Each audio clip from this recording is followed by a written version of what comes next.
the same old story, same old song and dance, my friend. It's the same old story, same old story, same old song and dance.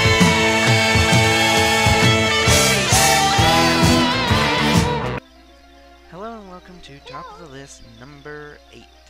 Now, I know seeing the title of this game and seeing that it is not number 1 on my list may not sit too well with some of the fans, but hear me out on this one. Before the release of the Nintendo 64, most video games were played in 2D format. Thus is the case with Super Mario World and Legend of Zelda: Link to the Past.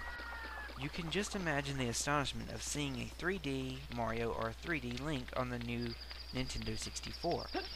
Ocarina of Time is hands down one of the best games for the Nintendo 64, and unless you were born after 2000 or you've been living under a rock from 98 to 2000, you should already know this. This is one of the largest games that I did play on the Nintendo 64. With the game being so long, some fans kinda argued about its length, but for me it was just right. One example of the game's length was you had 3 dungeons where you had to collect 3 items that allowed you to get the Master Sword. Also, collecting the Master Sword allowed you to forward in time 7 years to collect 7 medals in order to finish out the game. The story is almost like Link to the Past, where you collected 3 items, then transported to the Dark World, where you collected 7 more items. What Link to the Past did not have that Ocarina of Time did was the extras.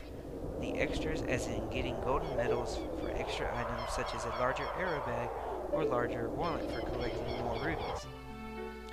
There are several things that I do like about Ocarina of Time, such as Link is now controlled as a third person over the shoulder instead of the overhead view in past Legend of Zelda games.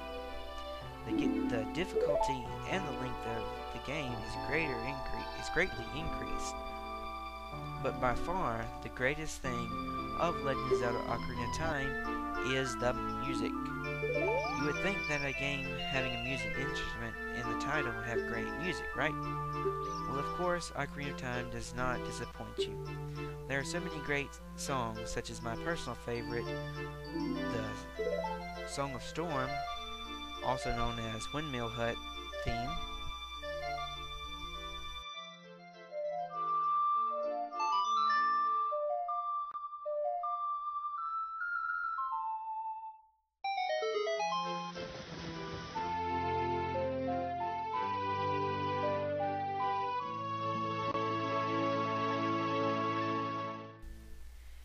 And then, of course, who could forget the Simpsons theme?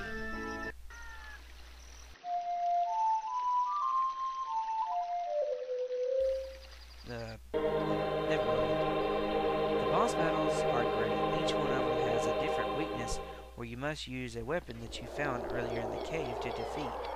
Each boss battle is very different throughout the game. One thing that I don't like is when in a cave, the game is picky about what items you can get. An example of this, the first boss battle, I knew I was going to have trouble with the Ganon Spirit boss. Well, I have just 2 hearts and my arrow stock is full. Well, after searching the cave all over, I was able to find at least 1 heart and enough arrows to kill Ganon 20 times over.